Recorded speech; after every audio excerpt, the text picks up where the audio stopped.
Hello दोस्तों, मैं भूपेंद्र भदौरिया आपका स्वागत करता हूं अपने यूट्यूब चैनल पर। दोस्तों, हम आज पढ़ेंगे बेसिक कॉन्सेप्ट ऑफ इलेक्ट्रिसिटी। जो हम लास्ट लेक्चर में पढ़ रहे थे उसमें कुछ पॉइंट्स रह गए हैं, वो हम पढ़ते हैं, आगे से स्टार्ट करते हैं। चलिए दोस्तों, अब हम स्टार्ट करेंगे।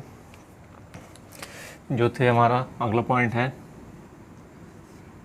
Balance electrons. Balance electrons, balance electron को हिंदी में कहते हैं संयोजी इलेक्ट्रॉन्स। ये काफ़ी इम्पोर्टेंट चीज़ है, यहाँ से कई बार क्वेश्चन आ चुका है। किसी तत्व में देखिए, किसी तत्व के परमाणु, किसी तत्व के परमाणु के अंतिम, किसी तत्व के परमाणु के अंतिम कक्षा में उपस्थित इलेक्ट्रॉनों की संख्या, उपस्थित इलेक्ट्रॉन्स की संख्या, उपस्थित इलेक्ट्रॉन्स की संख्या क्या कहलाती है? बैलेंस इलेक्ट्रॉन कहलाती है। बैलेंस इलेक्ट्रॉन्स संख्या को बैलेंस इलेक्ट्रॉन्स कहते हैं। बैलेंस इलेक्ट्रॉन्स कहते हैं। देखिए कैसे होता है। जैसे कोई परमाणु है इस तरीके से, ये प्रोटॉन नाभिक हो गया, न्यूक्लियस, ये, और उसमें ये इलेक्ट्रॉन्स हैं इस तरीके से। ठीक है दोस्तों, तो किसी भी तत्व के परमाणु की अंतिम कक्षा, जो किसी भी तत्व के परमाणु की अंतिम कक्षा में, किसी तत्व के परमाणु की अंतिम कक्षा में मतलब अंतिम कक्षा जो सबसे लास्ट की कक्षा होगी, और जो ऑर्बिट होगी, कक्षा को ऑर्बिट बोलते हैं, ऑर्बिट होगी, उसमें जो उपस्थित इलेक्ट्रॉन्स होंगी उनको क्या बोलते हैं? बैलेंस इलेक्ट्रॉन्स या संयोजी इलेक्ट्रॉन्स। इसी में जो क्वेश्चन आता है किस तरीके से आता है, जैसे कुछ मटेरियल है, तीन टाइप के होते हैं, चालक, अचालक और अर्धचालक, कंडक्टर, इंसुलेटर और सेमीकंडक्टर। तो पूछ लेता है कि चालक में बैलेंस इलेक्ट्रॉन्स की संख्या कितनी होती है। तो पूछ लिया गई बात चालक का ऐसे, तो चालक में ऐसे याद है, इनका डिटेल बाद में पढ़ेंगे, मतलब मटेरियल्स का। बैलेंस, बस ये याद रखिए, बैलेंस इलेक्ट्रॉन्स की संख्या, बैलेंस इलेक्ट्रॉन्स की संख्या, बैलेंस की संख्या कितनी होती है?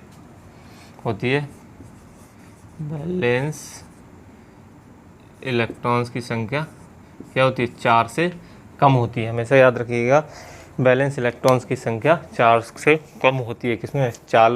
चालक में, चालक या कंडक्टर, याद रखिएगा, चालक इंग्लिश में कंडक्टर, कंडक्टर में बैलेंस इलेक्ट्रॉन की संख्या 4 से कम होती है। इंसुलेटर में बैलेंस इलेक्ट्रॉन्स की संख्या,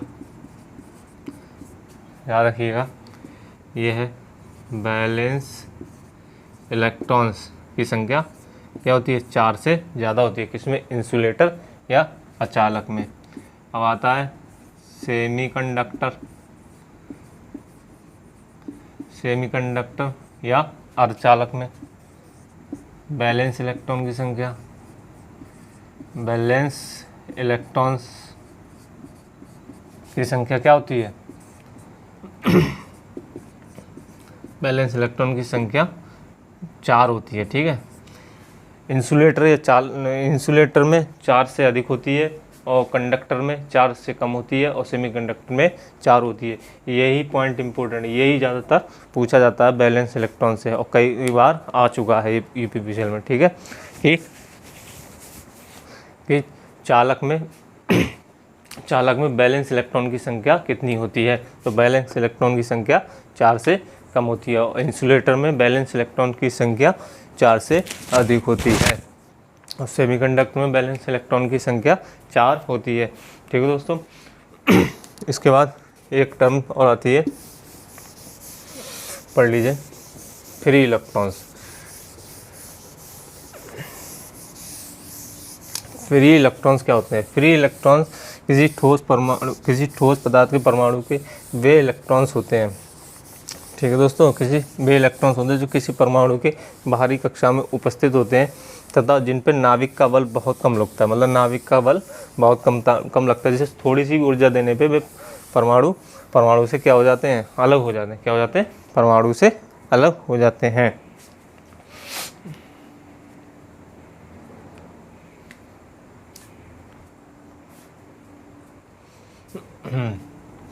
फ्री इलेक्ट्रॉन्स,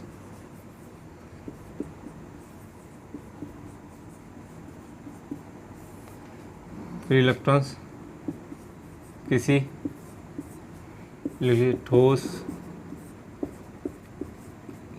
इलेक्ट्रॉन्स किसी ठोस परमाणु के वे इलेक्ट्रॉन्स होते हैं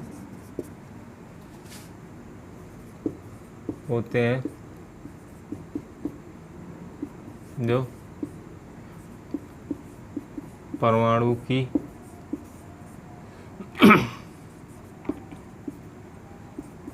अंतिम या बाहरी कक्षा लिख लीजिए, बाहरी कक्षा में होते हैं, बाहरी कक्षा में होते हैं तथा जिन पर क्या होता है? नाभिक का बल क्या होता है? अपेक्षाकृत काफ़ी कम होता है। अपेक्षाकृत काफ़ी कम होता है, काफ़ी कम होता है, काफ़ी कम होता है, काफ़ी कम होता है। अपेक्षाकृत काफ़ी कम होता है, काफ़ी कम होता है। जिसके कारण थोड़ी सी भी अगर ऊर्जा दे देंगे इनको ना, थोड़ी सी ऊर्जा देने पर ये क्या होते हैं? परमाणु से क्या हो जाते हैं? अलग हो जाते हैं।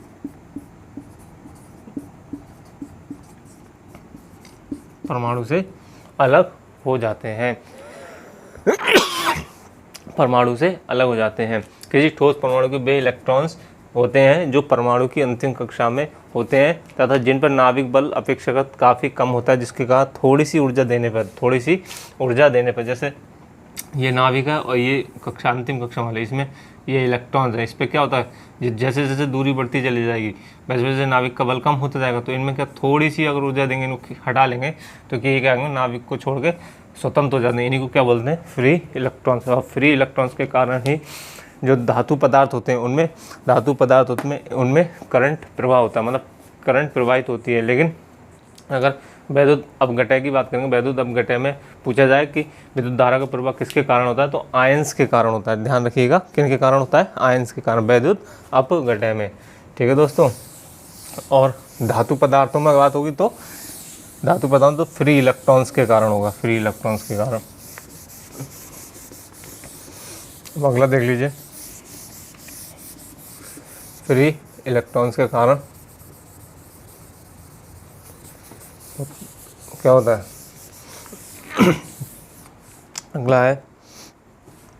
अगला देख लीजिए, ये चार्ज या आवेश कई तरीके से कहता है। आवेश कई प्रकार की परिभाषा। आवेश क्या है? आवेश को कह सकते हैं यह एक ऐसी काल्पनिक घटनाएं बोलते हैं, यह एक ऐसी काल्पनिक घटना या आदर्श व्यवस्था ही बोलते हैं, इस तरह से बोल सकते हैं। यह एक ऐसी काल्पनिक घटना है जिसके कारण कोई वस्तु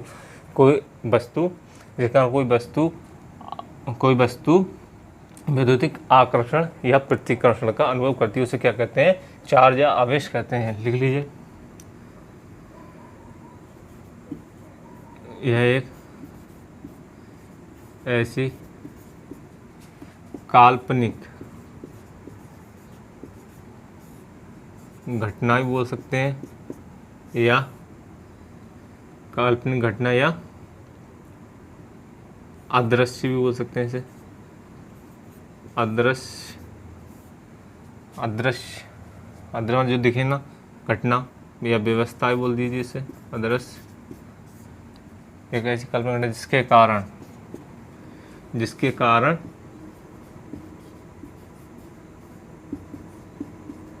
जिसके कारण कोई वस्तु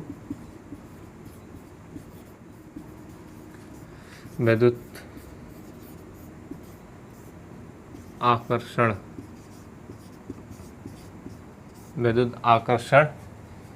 या प्रतिकर्षण बल का अनुभव करती है।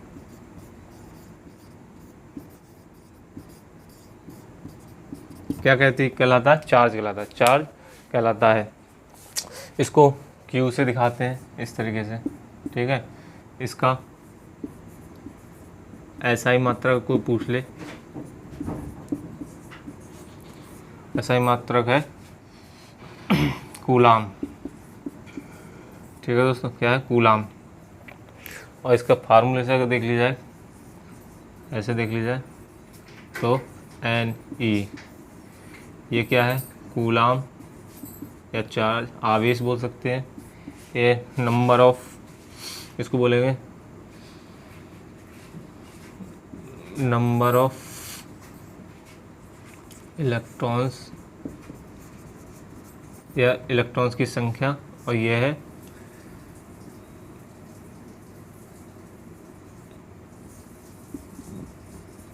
इलेक्ट्रॉन पर आवेश, चार्ज ऑफ आवेश,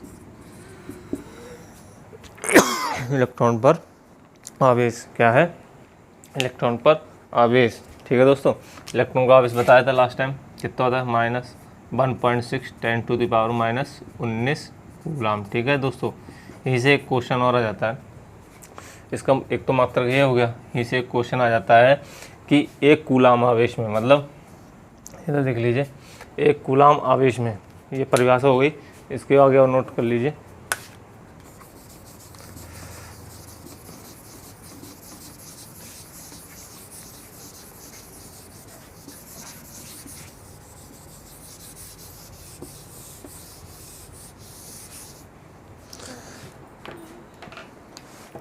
इसे पूछ लेता है, यह कहता है यदि एक कूलाम आवेश में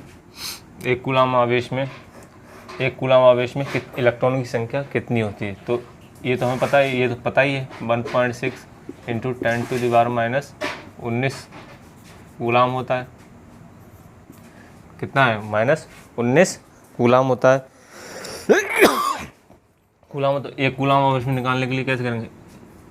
फार्मूला आप रखेंगे, Q = Ne, तो Q बराबर 1, N पूछा है, नंबर ऑफ इलेक्ट्रॉन्स पूछ रहा है, E बराबर क्या है?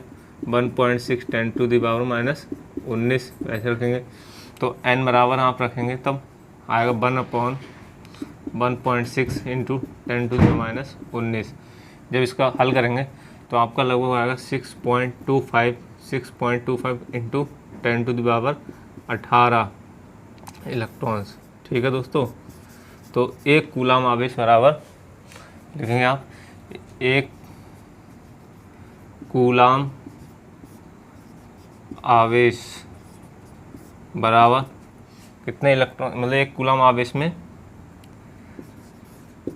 6.25 × 10⁻18 इलेक्ट्रॉन्स होते हैं, ठीक है दोस्तों। ये इम्पोर्टेंट है, पूछ लिया जाता है। इसे कई बार इसी चीज़ में ऐसे मिल जाता है 6.25 की जगह, वैसे एग्जैक्ट जब आप गुणा भाग करेंगे तो 6.25 भी आएगा, लेकिन जब देखेंगे तो कई जगह ऑप्शन में 6.28 या 24 भी दे देता है, ठीक है। इस चीज़ का ध्यान रखिएगा, आंसर सही कर लीजिएगा। और इसी में मात्रक में अगर देखेंगे, आगे पढ़ेंगे तो एक मात्रक और होता है, Q = पढ़ेंगे आप IT, तो इसका मात्रक क्या बन जाएगा? Ampere second. तो इसके दो मात्रक हैं, एक कूलाम और दूसरा एम्पियर सेकेंड, ठीक है दोस्तों। दो मात्रक हैं, एक है एम्पियर सेकेंड, दूसरा है कूलाम, ठीक है।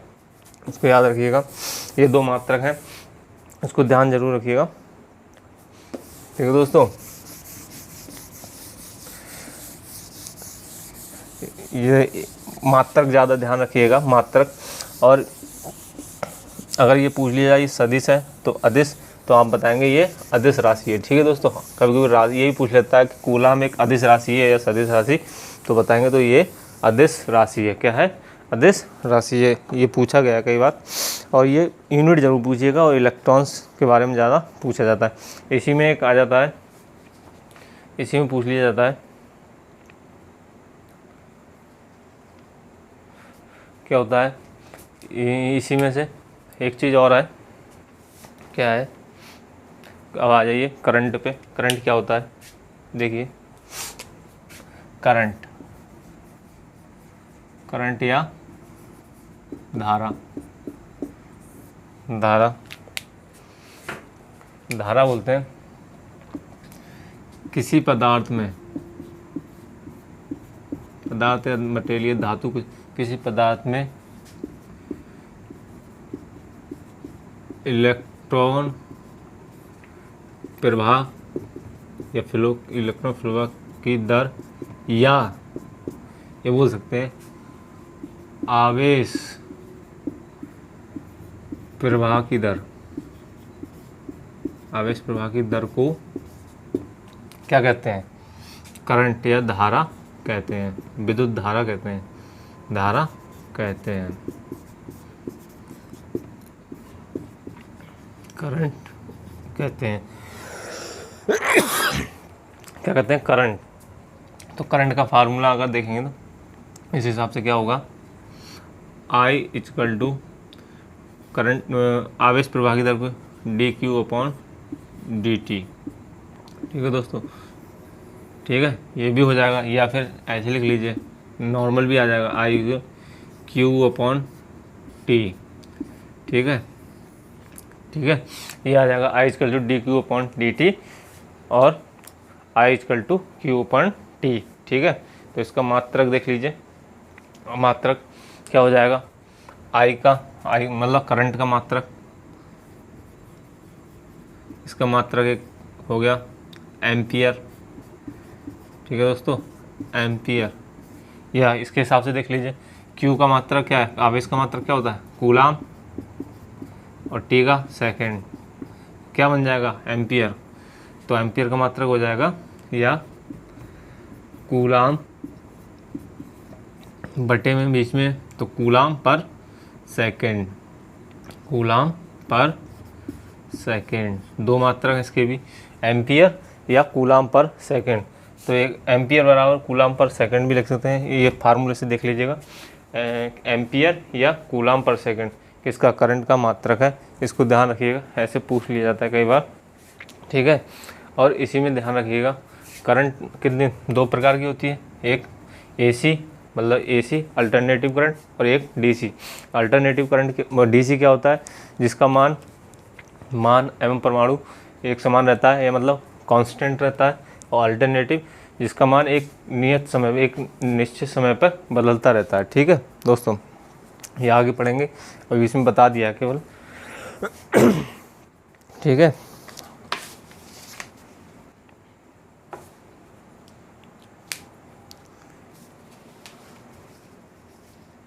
अब इसी में पढ़ेंगे विभव। देखिए विभव पढ़ते हैं आगे।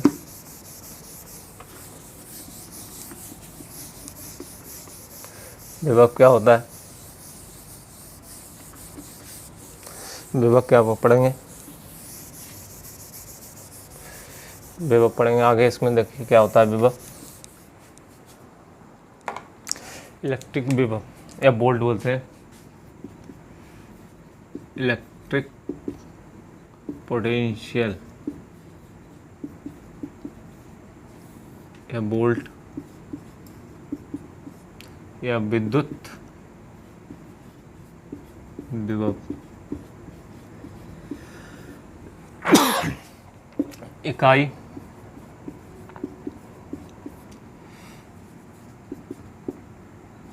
धनावेश को अनंत से अनंत से किसी बिंदु तक लाने में किया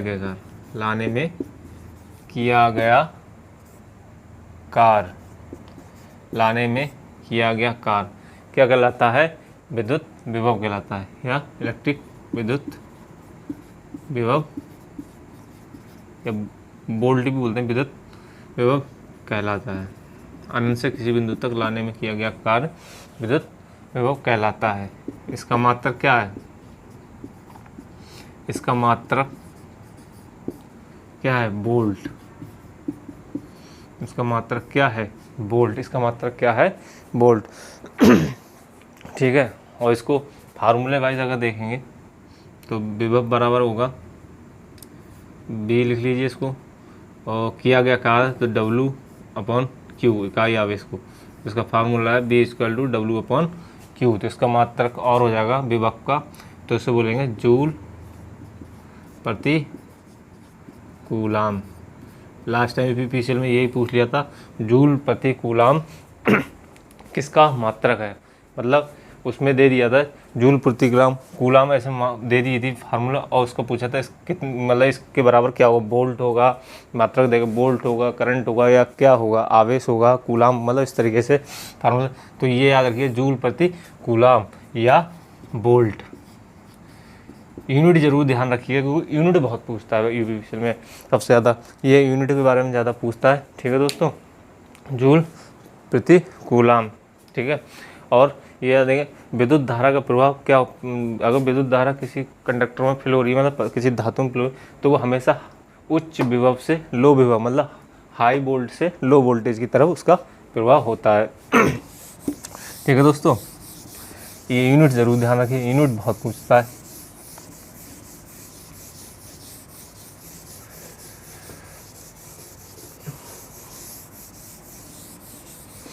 थोड़ा दोस्तों तबीयत ठीक नहीं चल रही है, ठीक है दोस्तों, इसलिए थोड़ा आवाज़ बैठी लग रही होगी आपको, 1-2 दिन की बाद ठीक हो जाएगी। अब आगे पढ़ते हैं। इसके एक चीज़ और लगी थी, इलेक्ट्रिक करंट में दोस्तों कभी कभी पूछ लेता, करंट से संबंधित सवाल है, पूछता है मटेरियल। सुनिए, कंडक्टर में क्या होता है, कंडक्टर में धारा का प्रवाह किनके द्वारा होता है? धारा मतलब करंट का प्रवाह, कंडक्टर में करंट का प्रवाह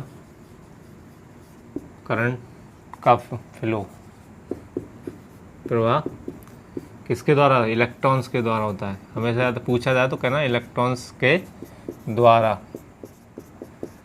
और यही चीज़ पूछ लिया जाए लिक्विड में या द्रव में, या कंडक्टर या पदार्थ मान लीजिएगा, ठोस पदार्थ टाइप का पदार्थ, ठोस पदार्थ, कंडक्टर, मटेरियल, कुछ भी है, द्रव या लिक्विड आए,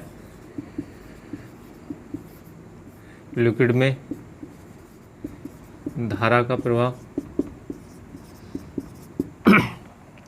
प्रवाह किसके द्वारा होता है? आयंस के द्वारा होता है। ठीक है दोस्तों, आयंस के द्वारा इंपॉर्टेंट है, ये बहुत बार पूछा गया। द्रव में धारा का प्रवाह किसके द्वारा होता है? तो वो आयंस के द्वारा होता है। तीसरा एक आता है, गैस में पूछ लिया जाता है कभी कभी, गैस में जो धारा का प्रवाह होता है, धारा का प्रवाह किसके द्वारा होता है? इलेक्ट्रॉन्स एंड आयंस दोनों के द्वारा होता है। ठीक है दोस्तों, ये इम्पोर्टेंट, करंट से कुछ संबंधित है, इसको इम्पोर्टेंट लगा लीजिएगा, नोट कर लीजिएगा, ये कई बार पूछा गया है। कंडक्टर में धारा का प्रवाह किसके? इलेक्ट्रॉन्स के द्वारा, और लिक्विड में धारा का प्रवाह आयंस के द्वारा, और गैस में धारा का प्रवाह इलेक्ट्रॉन्स एवं आयंस के द्वारा होता है। ठीक है दोस्तों, ये याद रखिएगा। अब ये देखिए, एक ही से ये चीज़ को नोट कर लीजिएगा, इम्पोर्टेंट है ये चीज़। इसमें एक है पोटेंशियल डिफरेंस, इस चीज़ को ध्यान रखिएगा। ये तीनों पॉइंट काफ़ी इम्पोर्टेंट है, करंट से संबंधित, ये पूछ लिया जाता है। ये है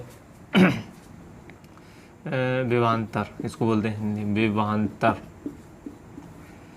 ठीक है, किसी पदार्थ में या किसी चालक में जब किसी चालक में, लिख लीजिए, किसी चालक में धारा प्रवाह के कारण चालक के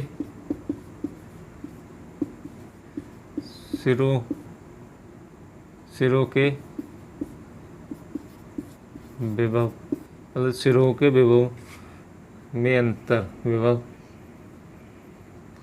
सिरों के विभव के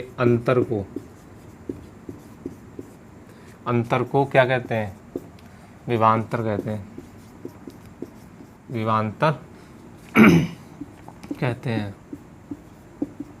ठीक है दोस्तों, क्या कहते हैं? विभवांतर कहते हैं, विभवांतर कहते हैं। ठीक है दोस्तों, क्या अंतर को विभवांतर कहते हैं। क्या होता है, अगर जैसे किसी चालक के में धारा प्रवाह हो रही है, धारा प्रवाह के कारण चालक के सिरों के बीच जो विभव में अंतर होता है, चालक के सिरों के बीच विभव के अंतर को क्या कहते हैं? विभवांतर कहते हैं। ठीक है दोस्तों, इसको याद रखिए, ये पूछ लिया जाता है कई बार। इसका भी मात्रक क्या होता है? मात्रक पूछ लेगा तो आप बताएंगे बोल्ट इसका क्या है? मात्रक, बोल्ट मात्रक है। दूसरा एक आता है ईएमएफ, याद रखिएगा थोड़ा, ईएमएफ।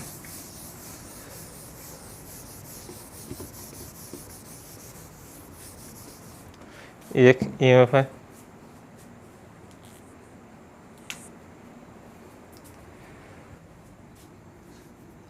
ईएमएफ, इसकी फुल फॉर्म कई बार आ जाती है, याद रखिए, इलेक्ट्रोमोटिव फोर्स, कई बार फुल फॉर्म आ जाती है। विद्युत, हिंदी में बोलते हैं विद्युत वाहक बल। ठीक है, इसमें है किसी पदार्थ या तत्व में विद्युत धारा को क्या कहते? विद्युत धारा को एक सिरे से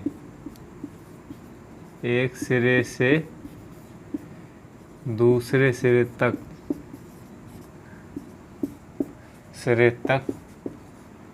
एक सिरे से दूसरे सिरे तक ले जाने के लिए, एक सिरे से दूसरे सिरे तक ले जाने के लिए, ठीक है, एक सिरे से दूसरे सिरे तक ले जाने के लिए या प्रवाहित करने वाला, मतलब अगर किसी पदार्थ में विद्युत धारा को प्रवाहित करना है एक सिरे से दूसरे सिरे तक ले जाने या प्रवाहित करने के लिए, कौन प्रवाहित कराता है? प्रवाहित करने वाले बल को बल लगता है, जो प्रवाहित कराने वाला बल क्या कहलाता है? विद्युत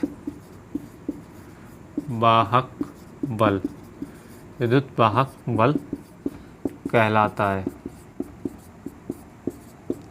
विद्युत वाहक बल कहलाता है। क्या कहलाता है? किसी पदार्थ में विद्युत धारा को एक सिरे से दूसरे सिरे तक ले जाने या प्रवाहित कराने वाला बल, मतलब प्रवाहित कराने वाला बल क्या कहलाता है? विद्युत वाहक बल। या इलेक्ट्रॉन, इसे लिखते हैं, पदार्थ में इलेक्ट्रॉन्स को गति देने वाला बल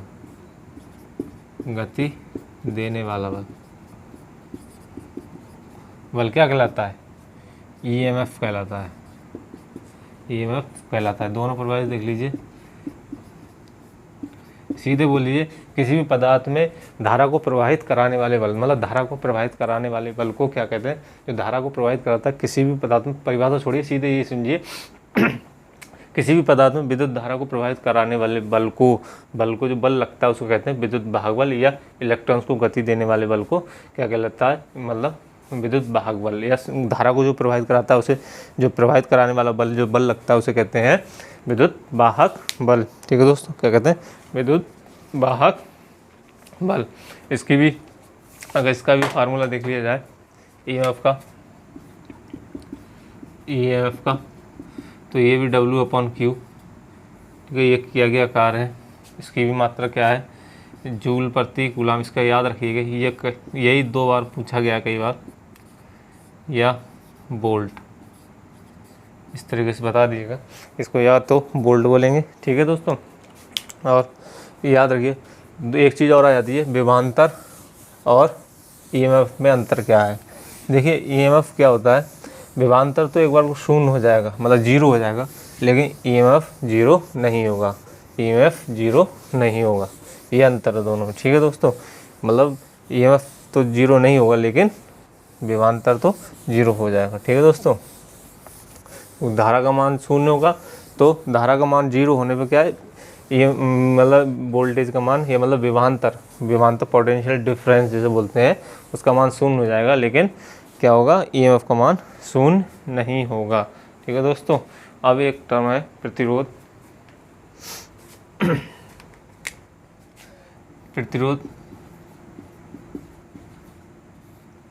प्रतिरोध क्या है, किसी पदार्थ का वह गुण है जो अपने में से क्या करता है, अपने में धारा प्रवाहित करने का मतलब किसी पदार्थ का वह गुण जो अपने में से धारा प्रवाहित करने का विरोध करता है, मतलब अपने में से धारा प्रवाहित होने का विरोध करता है, ठीक है दोस्तों। अपने में से धारा प्रवाहित होने वाले का विरोध करता है, ठीक है दोस्तों। क्या कहते हैं, किसी पदार्थ का ये गुण है, ठीक है, किसी पदार्थ का वह गुण जो अपने में से या स्वयं में से, बोल लिख लीजिए, स्वयं में से धारा प्रवाह का विरोध करता है,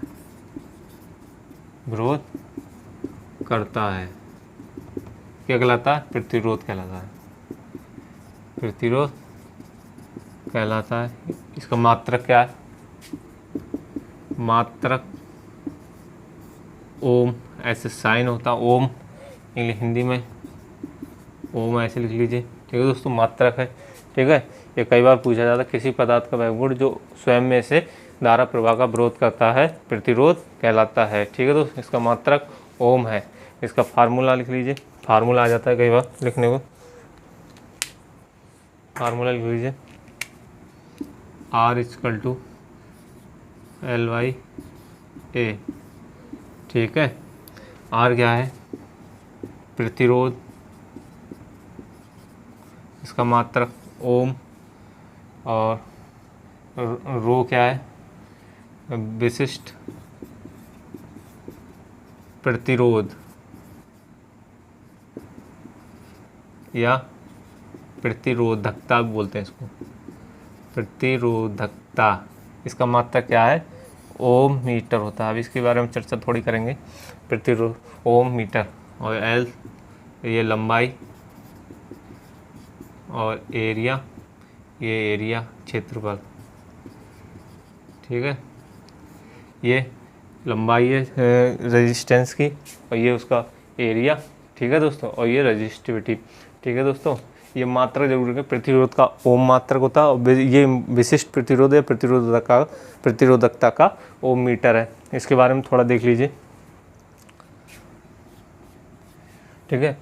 प्रतिरोध क्या होता है, जैसे कोई पदार्थ है, ठीक है दोस्तों, तो क्या होता है, इसमें करंट बहा रहे हैं, तो ये इस करंट का क्या है, विरोध करें, मतलब इसमें से करंट बहने ना दे, ठीक है, बहने का विरोध करें इंटरनली, तो इसको क्या बोलेंगे, प्रतिरोध।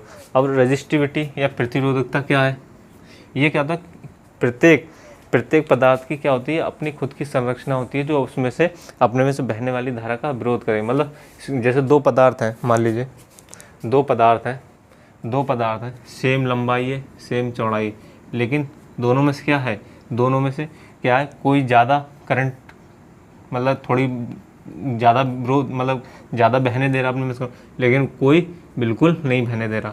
तो क्या है, ये हर पदार्थ का अपना अपना अलग अलग गुण है, तो उसको प्रतिरोधकता होती है।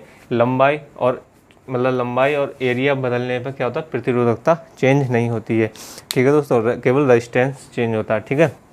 इसके बारे में ध्यान रखिएगा।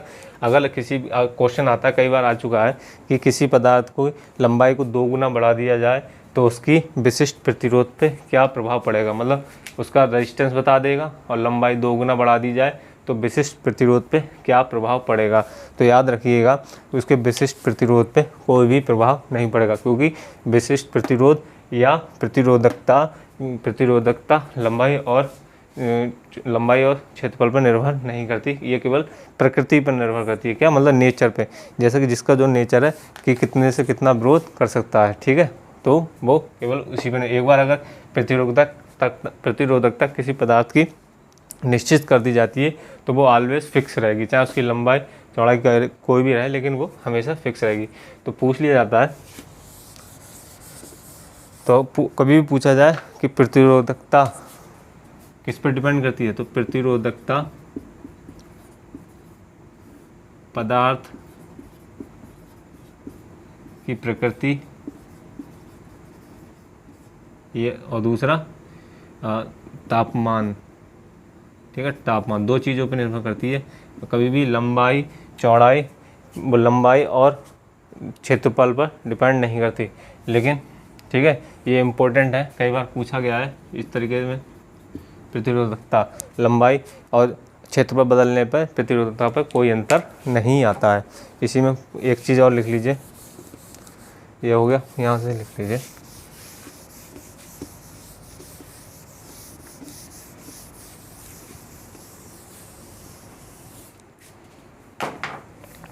इसी में एक है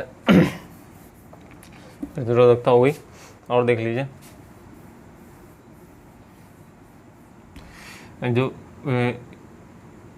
प्रतिरोध के नियम है, ठीक है दोस्तों, प्रतिरोध के नियम क्या हैं, जो रेजिस्टेंस है इसकी लंबाई के समानुपाती होता है, पहला नियम ये है, अनुक्रमानुपाती होता है। दूसरा, इसके क्षेत्रफल के क्रमानुपाती होता है। और तीसरा पूछ लिया जाता है, 3 नियम है, प्रतिरोध के नियम 3 है, और तीसरा है रेजिस्टिविटी के समानुपाती होता है। जब ये तीनों को मिलाएंगे, पहला दूसरा 3 नियम है, इसके पूछ लिया जाता है प्रतिरोध के कितने नियम है, तो 3 नियम याद रखिएगा, 3 नियम है, ठीक है दोस्तों।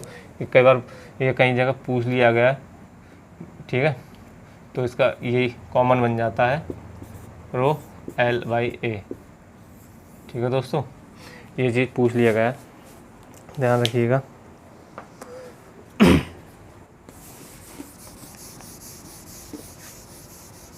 रजिस्टिविटी को जरूर ध्यान रखिएगा, रजिस्टिविटी का ध्यान रखिएगा, किस पे डिपेंड करती है, पदार्थ की प्रकृति और तापमान। एक बार अगर रजिस्टिविटी किसी की तय कर दी गई है, फिक्स कर दी गई है, तो वो चेंज नहीं होती है, ठीक है दोस्तों, कभी भी चेंज नहीं होती है। और प्रतिरोध की बात आ जाती है, प्रतिरोध लंबाई के भी लंबाई अगर चेंज करेंगे, लेंथ चेंज करेंगे तब भी चेंज होगा, ठीक है, एरिया बढ़ाएंगे चढ़ाएंगे तो भी चेंज होगा, ठीक है दोस्तों। तो ये लंबाई पे भी डिपेंड करता है, उसकी डायमेंशन चेंज करेंगे तो प्रतिरोध चेंज होगा, लेकिन डायमेंशन चेंज करने में क्या, प्रतिरोधकता चेंज नहीं होगी, ठीक है दोस्तों, ध्यान रखिएगा, प्रतिरोधकता चेंज नहीं होगी। जिस पदार्थ की जो प्रतिरोधकता एक बार कर दी गई है, फिक्स कर दी, वो फिक्स रहेगी। जैसे आप ले लीजिए आप प्रतिरोधकता ऐसे समझिए, जैसे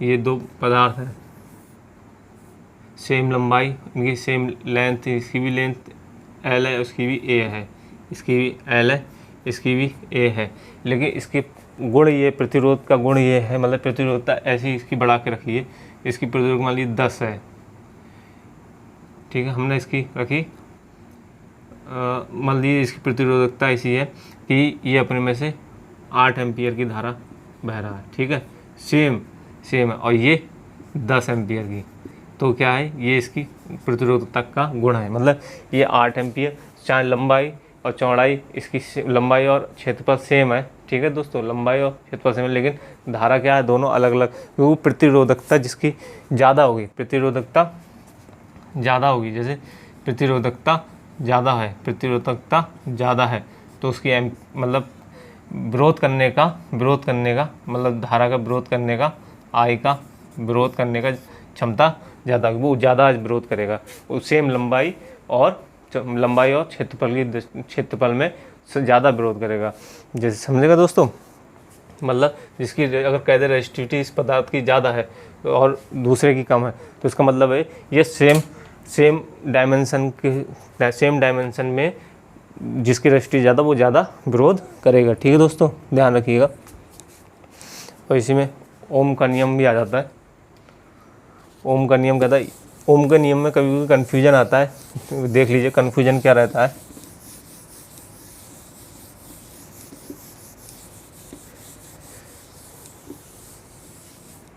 कन्फ्यूजन क्या रहता है ओम का नियम जो बताऊँ, कन्फ्यूजन क्या है। ओम्स लॉ क्या है? ओम का नियम कहता है, ओम्स का नियम कहता है किसी चालक की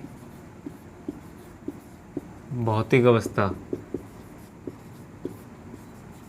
अवस्था क्या होती है? ताप, दाब, आयतन में परिवर्तन ना किया जाए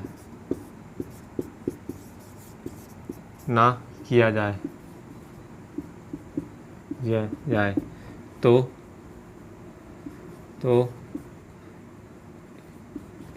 पदार्थ में, मतलब चालक में बहने वाली धारा,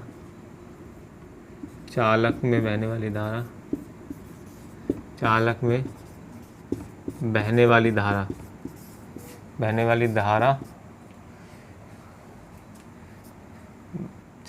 वाली धारा तथा वोल्टेज का अनुपात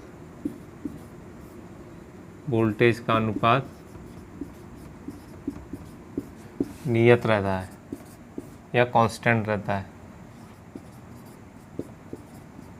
उल्टा हो गया यहाँ से, मतलब वोल्टेज ऊपर होगा, ये लिख लीजिए यहाँ से,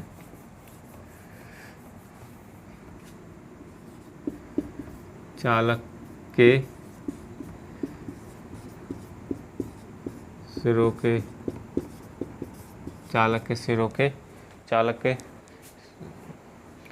सिरों के बीच लगे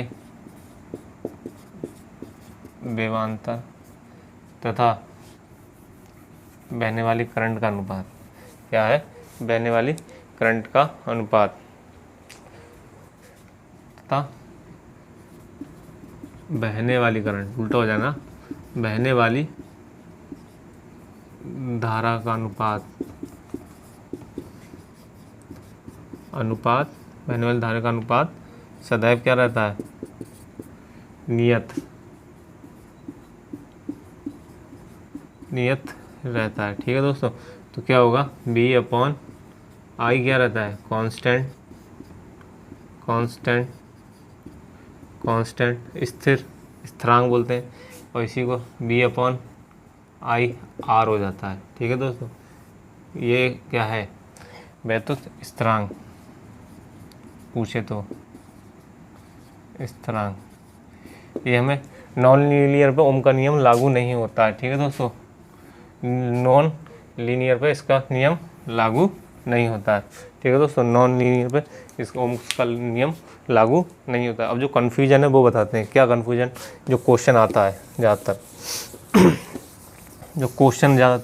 पूछा जाता है। ठीक है दोस्तों, क्वेश्चन ज़्यादातर जो पूछा जाता है वो देखिए क्या है।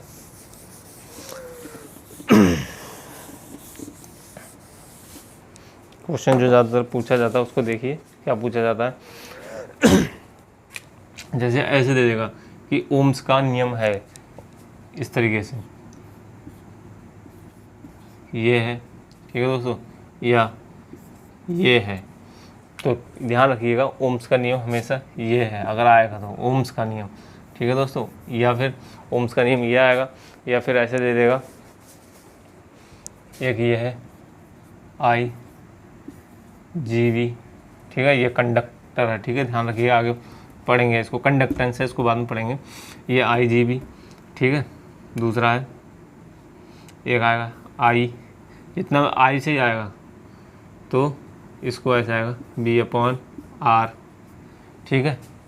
एक आएगा V=IR, ठीक है दोस्तों। क्या आएगा आगे में V=IR। तो ओम्स के लोग कभी पूछे ओम्स का लॉ का नियम है तो ये ऐसे दे देगा आपको डेरिवेशन सामने और आपको टिक करना होगा। तो ये चारों हैं, ठीक है दोस्तों, ध्यान रखिएगा ये चारों ठीक होंगे, ठीक है। ऐसे कभी कभी ऐसे दे देता BI/IV, ऐसे इस तरीके से, ठीक है दोस्तों। तो इस चीज़ को ध्यान रखिएगा, ये GIV कर देगा इस तरीके से, ध्यान रखिए। जो सही होगा तो सही कौन सा होगा ओम्स के नियम के अनुसार, तो ये होगा। ये क्वेश्चन आता है कई बार, आया है, ये पूछा गया है, ध्यान रखिएगा, ठीक है दोस्तों। अब इससे जो लंबाई के बढ़ने से घटने से रेजिस्टेंस पे क्या इफेक्ट पड़ता है, ठीक है दोस्तों। और आगे अभी रेजिस्टेंस कुछ क्वेश्चन है हम करेंगे अगले नेक्स्ट लेक्चर में। आज के लिए इतना ही करते हैं, तो ठीक है दोस्तों। अगर आपको मेरा वीडियो पसंद आया तो चैनल को सब्सक्राइब कर लीजिएगा और अपने दोस्तों में इसको शेयर करिए ज़्यादा से ज़्यादा, ठीक है दोस्तों। कमेंट करके बताइए कैसा आपका वीडियो लगा है, ठीक है दोस्तों। आज के लिए इतना ही करते हैं।